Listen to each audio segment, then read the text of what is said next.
وفريق الرجاء يسجل. قلت بأنه هذا المباراة قلت بأنها تحسم في أخطاء جانبية، وبالتالي خطأ كان فادح بالتموضع الدفاعي، وعلى إثره سجل هذا الهدف.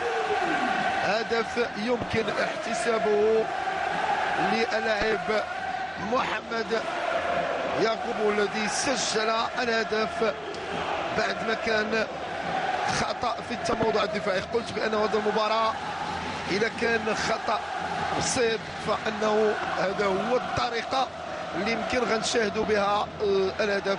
سوء تموضع دفاعي ما بين اللاعب كيتحمل الوزر ديالو للاسف ليه لانه لاعب ونيلسون، كذلك كانت سوء التغطيه بعد ما كانت العياطي، والهدف يعطي التفوق لفريق الرجاء البيضاوي.